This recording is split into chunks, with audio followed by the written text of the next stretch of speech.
Veio, então, o governo Lula, né? E com a aplicação de políticas públicas, né? Que voltadas para um estado de bem-estar social.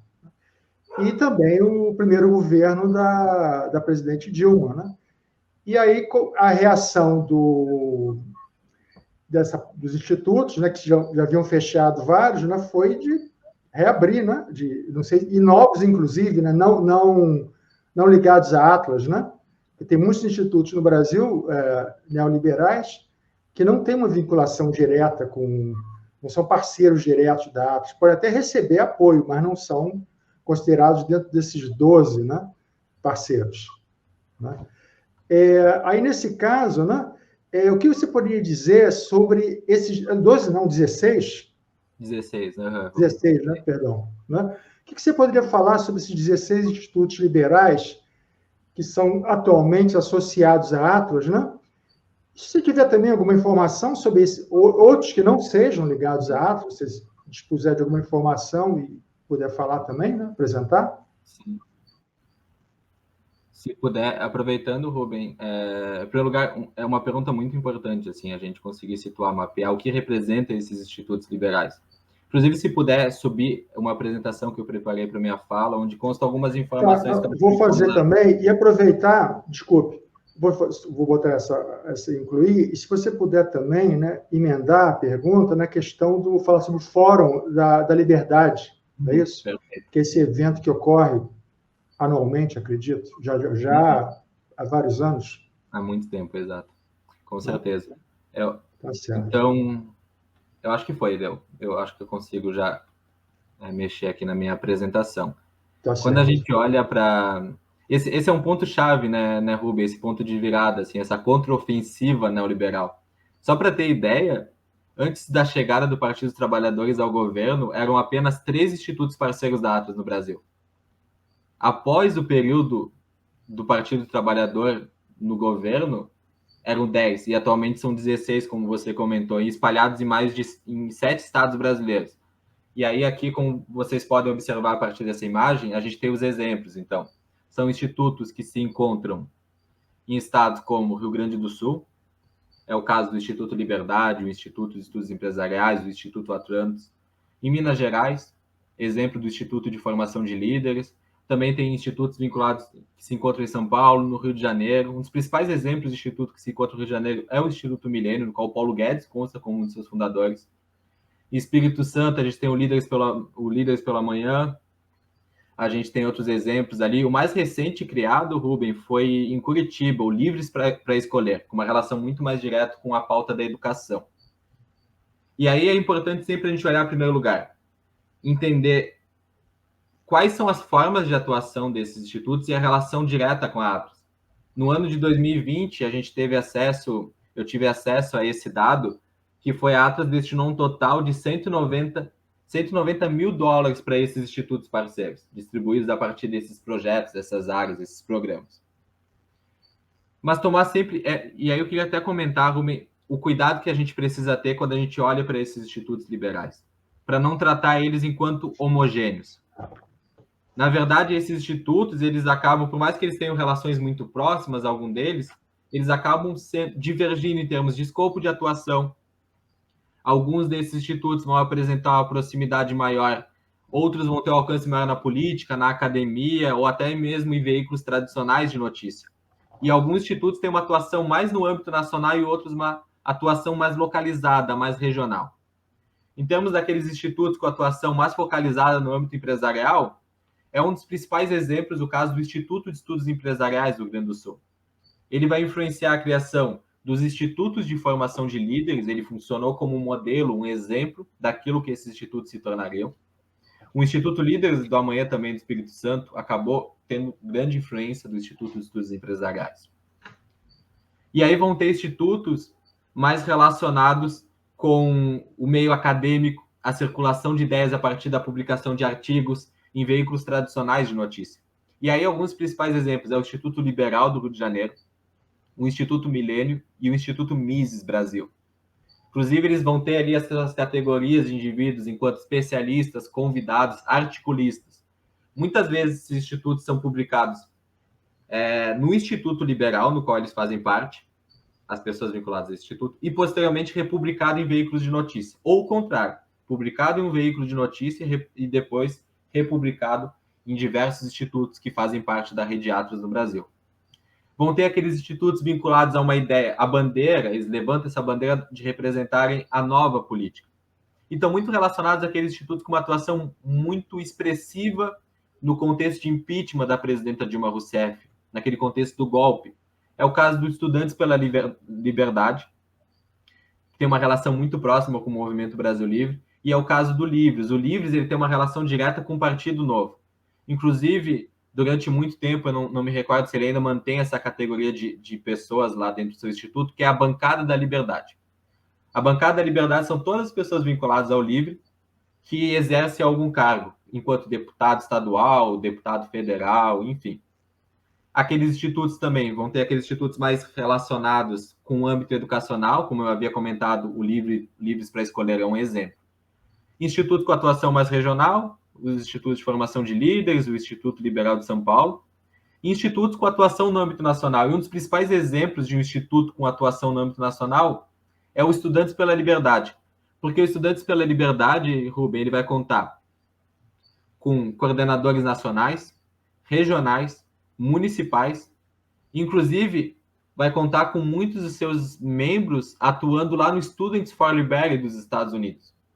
E um exemplo dessa pessoa que atua no Students for Liberty é o próprio Winston Link, que faz parte enquanto mentor.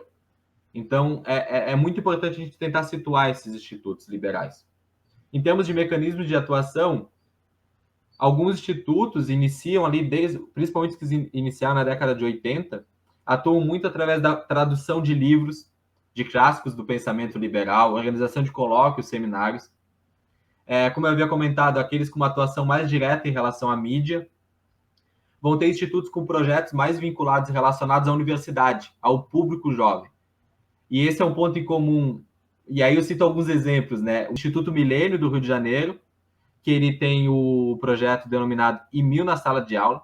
Eles vão nas universidades, organizam palestras, colóquios, e a partir disso, convidam muitos estudantes universitários a fazerem parte do Instituto Milênio, a fazerem parte dentro dessa rede neoliberal.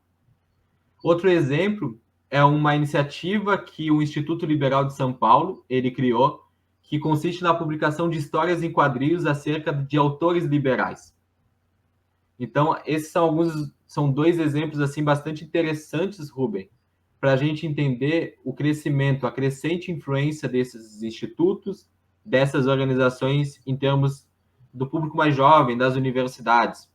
O Estudantes pela Liberdade, por exemplo, ele tem uma relação muito direta com diretórios acadêmicos. E aí, algo que me chamou a atenção um tempo atrás, eu li um texto, salvo engano, foi publicado a primeira vez no próprio site dos Estudantes pela Liberdade, que ensinava como os alunos deveriam se comportar diante de um professor de esquerda em sua universidade. Como eles deveriam agir.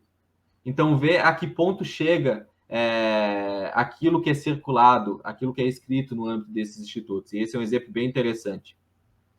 E aí eu queria trazer aqui, Rubem, que eu acho muito, muito interessante, é uma analogia que o Hélio Beltrão faz. O Hélio Beltrão, para quem não conhece, ele é fundador do Instituto Mises Brasil. E ele, em diversos momentos, em diversas palestras, em eventos do próprio Instituto Mises, ele faz uma analogia com a luta pela liberdade no Brasil com um time de futebol. E aí ele destaca, na visão dele, a partir dessa analogia, os goleiros seriam os percussores do pensamento neoliberal. Mises, Hayek, Friedman, citados por ele. A defesa representa a academia, professores, acadêmicos, centros de pesquisa. O meio de campo é apontado como o espaço da cultura, responsável por formar a opinião pública, intelectuais, jornalistas, a mídia. Já os políticos são os atacantes, que precisam do restante do time funcionando. E, por fim, o papel desempenhado pelos think tanks apontados por Beltrão enquanto treinadores desse time. Por que eu trago essa analogia? Porque isso representa muito bem a forma como essas pessoas vinculadas aos institutos liberais, eles pensam aquilo que eles defendem enquanto a luta pela liberdade. E, ao mesmo tempo, enquanto eles se autodenominam enquanto campeões da liberdade. É assim que eles enxergam o campo de disputa. E é importante, eu acho que esse é um momento, e essa pergunta ela abre essa possibilidade, Ruben. Essa pesquisa, essa minha agenda de pesquisa, ela se inicia desde o ano de 2017, junto com os trabalhos, uma ideia que surge a partir da professora Camila Feix Vidal, que é minha orientadora, e também da pesquisadora Jade Lopes. E lá desde o ano de 2017, a gente se propôs a mapear esses institutos, as pessoas vinculadas a esses institutos. A gente mapeou um total, e aqui esse gráfico, essa imagem representa um pouco isso, a gente mapeou um total de 781 indivíduos vinculados a esses institutos liberais. E a partir desse mapeamento, o que a gente pode perceber foi as seguintes informações. A maior parte das pessoas, em termos de formação acadêmica, são economistas, pessoas formadas em direito e administração. Metade delas, 50%, estudaram em universidades estrangeiras, sendo que dessas, 71% em universidades dos Estados Unidos.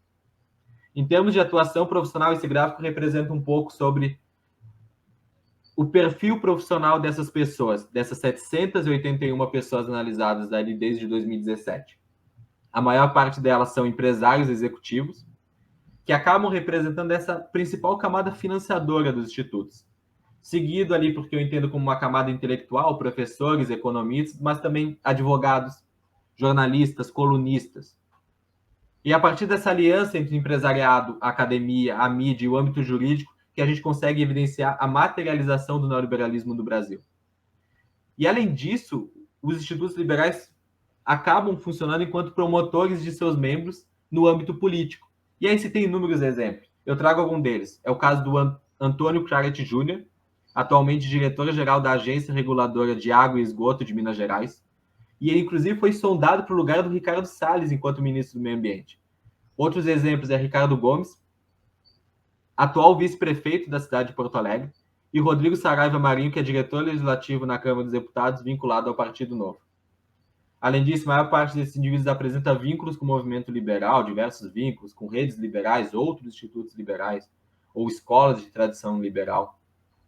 E por fim, em termos de relação de gênero, esses institutos são compostos majoritariamente por homens. Um total de 87% são homens e apenas 13% são mulheres. Esse é o quadro. Esse é o quadro, é a representação desses institutos liberais em termos de perfil. Quem são as pessoas que fazem parte desse movimento? E quando a gente fala do movimento neoliberal, quando a gente fala desses institutos liberais, surge o Fórum da Liberdade. O Fórum da Liberdade é, sem sombra de dúvidas, um dos principais eventos da agenda liberal na América Latina. O Fórum da Liberdade ele reúne uma série de nomes nacionais e internacionais vinculados ao movimento neoliberal.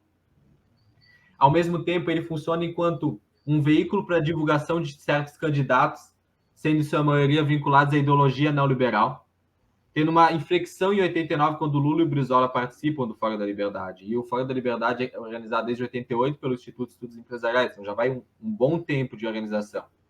E ao longo dos últimos anos, a tendência é cada vez menos pluralista, ou seja, os convidados, os candidatos a presidente, por exemplo, nos últimos anos convidados, são em sua maioria vinculados à ideologia neoliberal. E o Fórum da Liberdade, então, ele tem esse papel, assim como outros eventos da agenda neoliberal, Rubem, que é aproximar, é o lugar onde se dá a construção de network, é onde as relações acontecem entre os indivíduos vinculados a essa rede. Não apenas em termos de âmbito nacional, mas pessoas para além do âmbito nacional, vinculadas a instituições internacionais.